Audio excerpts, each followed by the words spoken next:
This is N4L LPA05 laboratory power amplifier. This laboratory power amplifiers provides wide bandwidth signal amplification at up to 8 ampere peak. This can be used in industrial and laboratory applications.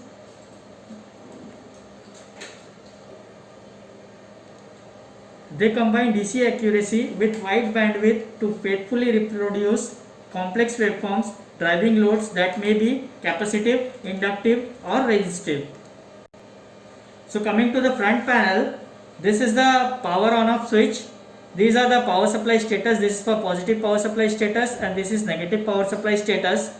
This is the input BNC port. This is the output BNC port. This is plus minus 4 volt. Input is plus minus 4 volt max and output is 90 VA maximum.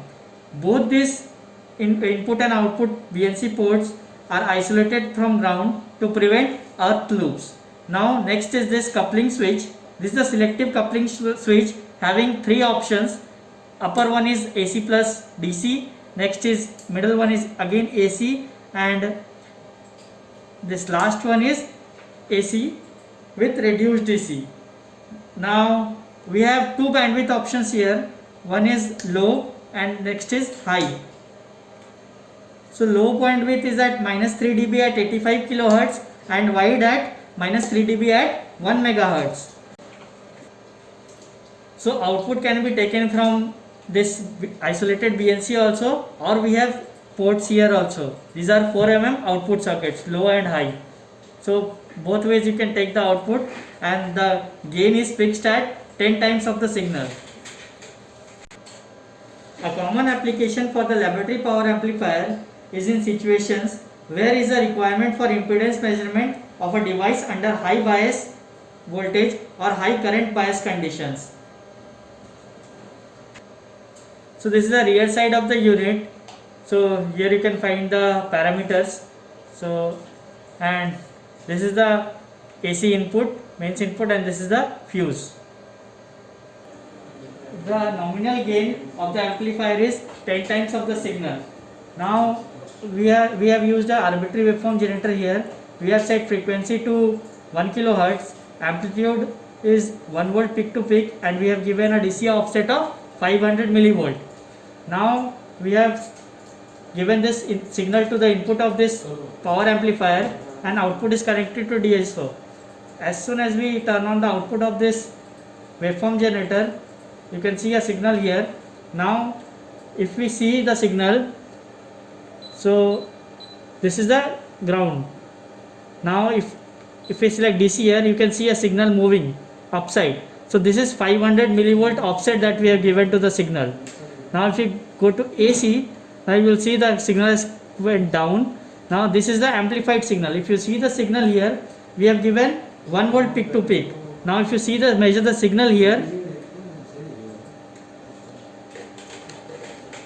so you can see it is at 2 volt, and if you count the boxes, it is approx 1 2 3 4 5. So 1 volt we have given, and the signal, the amplified signal is of 10 volt peak to peak. So this is how amplification is taking place.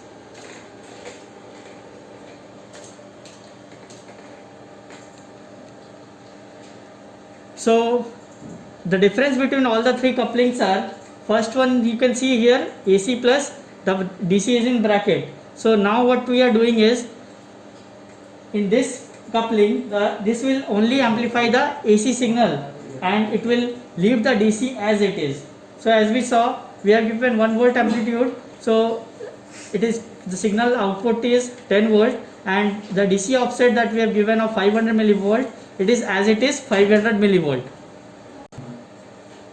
Now if we move to the second coupling, that is only AC, this will only amplify the AC signal. So if we turn on the output, you can see 1 volt we have given and the output is 10 volt. In this function, it will attenuate the DC components. The third coupling we have is AC plus DC. In this coupling, it will amplify both the AC and the DC components of the input signal. So right now we have given input as 1 volt peak to peak AC and DC offset is of 500 millivolt. So when we turn on the output, you will see AC has been amplified to 10 volt as we have given input as 1 volt peak to peak. And if we check the DC here, so DC has been amplified to 5 volt as we have given 500 millivolt to its input.